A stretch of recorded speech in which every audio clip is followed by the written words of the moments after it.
Hey, hi, hello! My name is Connor, and welcome to a very special Cooped Up with the Carter in the kitchen, where we take you to our very small but humble kitchens and show you how to cook dishes inspired by works from our collection. Today, I'm taking a look at Stuart Davis's Eggbeater No. 2.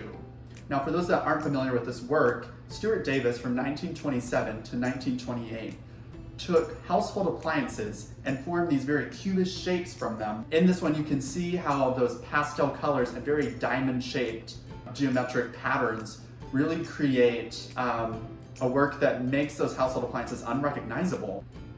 So, with Eggbeater No. 2 in mind, today I'm going to show you guys how to cook something that's actually pretty trendy called a soufflé omelet, also known as a puffy omelet.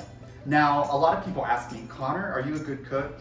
And to that I respond, none of your business, because I'm not. But if you're like me and you're not someone that actually likes to cook and partakes usually in a food delivery service of sorts, you probably don't have that many ingredients in your fridge. So I already went on a spelunking journey and made sure that we have the most important ingredient, which would be eggs. From there, you just really need to gather ingredients that you're going to want to put in your omelet. So that can range from anything from cheese to spinach to mushrooms to whatever you really want to spice up your meal. So let's check out how to make it, and I'll give you all the details. So as I mentioned before, you really only need one ingredient, and that's eggs. And then from there, you can pick any kind of ingredients that you might have in your fridge to create your fillings for your omelet. So for me, I'm kind of limited on my options. So I have mushrooms and also some spinach as well. And we'll grill this up in just a little bit. But for now, I'm going to show you guys how to make the actual omelet itself. So what you're going to want to do is take your eggs and separate them from the whites and the yolks. I would recommend making sure that both of your bowls are super clean, because in order to do this, we're going to be whipping the whites. And in order to get that good fluffiness, you want to make sure that there's no kind of like batter or anything from your bowl, any kind of residue that might make that harder to whip. So realistically, we're just going to try this out. You can tell I already got an eggshell in there, but we'll pretend that that did not happen. Rather than just putting it from eggshell to eggshell, you really should just use your hand. It's a little gooey and gross, but this way the yolk itself doesn't break on the shell, because when you break that shell, you have like those like eggshell shards that make it a little bit tougher. So it's a little gross, but just make sure to get all of that white off, and then we'll just transfer that into the yellow bowl. I'm gonna do 4, but you can do about 3 to 4 eggs, depending on how big you want your omelet to be. To make Eggbeater No. 2, Stuart Davis actually nailed his equipment to a table, including an egg beater and an electric fan, but we definitely are going to be needing to use our equipment today. At this point, if you have an electric mixer or whisk that you like to use with your egg whites, now is the best time to probably start using that.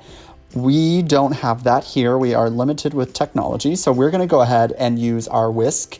And I sped up this video, but it took about 15 minutes of me whisking to really get that good texture that we're looking for. So what you're really after is something similar to like when you're making a meringue, where it's a nice whipped, fluffy egg white, where you're developing those like peaks, and you could basically almost turn the whole pan over. Nothing would come out because it's just so light and airy. That same kind of airiness is what's going to give our omelet that puffy consistency when we actually grill it. So be sure to be whipping it and make sure that it's adhering to that same kind of texture.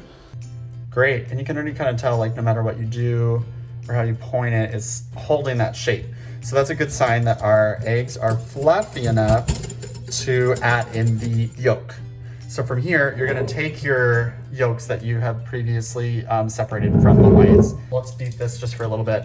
Now, because I have a lot more yolk right now than I have whites, I'm probably gonna try to keep it a little bit of a fairer balance and not use the full amount in this bowl. I didn't go to school for cooking, so whatever you would call this, I'm going to call it that white spoon thing, but you're gonna wanna put maybe about 1/3 of what you've whipped up into the bowl.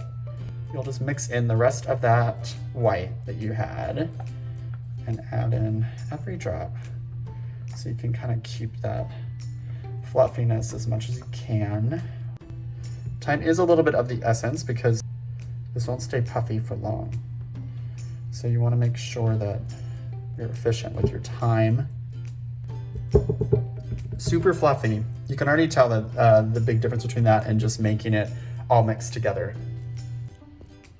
So we're gonna put our pan on low. I like to use olive oil for cooking in a pan for like vegetables and mushrooms and stuff. As you can see, we're very used to making a mess in this household. And then we're just gonna add in those mushrooms and spinach and just like let it slowly cook while we finish whisking and getting our omelet together. So as we move the omelet to the pan, I'm going to coat my pan in some nonstick spray and then also some plant-based butter. You're welcome to use whatever you prefer whenever you make an omelet, but this is what I typically use. We're gonna put our pan on a medium-high, and from there we're gonna just pour the contents of what we just spun together with the egg yolks into the pan. And so just be sure to keep an eye on that as you're keeping track of both the veggies that you're grilling on the other pan or whatever else you are wanting to include in your omelet, and this side of the omelet as well, because you'll want to kind of be babying this as it's grilling, because we want to make sure that we don't lose the fluffiness or we overcook it. So while the omelet is on the grill, you're just going to want to be attentive to it. Definitely be kind of pushing and nudging from the outside inward, just to make sure that it keeps that kind of circular disc shape. And then just making sure that it doesn't completely stick to the pan, to be kind of be poking underneath it. And if you need to, you can add more butter or oil underneath it too to kind of keep it slick under there. So the mushrooms and spinach are about ready. And from here, we're going to want to start making the transfer of the omelet and its fillings onto the plate, which is the most important part. So what you're going to want to do is take your omelet once you feel that it is ready to go. And you're just going to want to get that all prepped to just slide right off and onto the plate as one big kind of pie, pretty much, right? What I've found is easiest is to do it as a whole, and then we'll flip the filling inside of it. Now, because it's a souffle, time kind of keeps it rising, right? So as soon as you kind of take it off the pan, you'll probably find yourself losing that volume in the omelet rather quickly. So you have your filling, and then you're just gonna wanna flip that omelet in all of its fluffy gloriness right on over. You can kind of get a good idea of how thick this omelet is. Look at that, it looks like a cake. That is the best way to make a delicious puffy souffle omelet. The more whites you have, the thicker and more voluptuous it's gonna be. But honestly, I think this is a perfect match for me. All right, time for the good old taste test. Now, I've already had about half this omelet because I have not had dinner today. So spoiler alert, I really like it, but I have to say, it's pretty delicious. Thanks for joining us today on Cooped Up with the Carter in the kitchen. My name is Connor, and I hope you guys are able to make such a delicious meal from all the other things in your fridge too. Bye.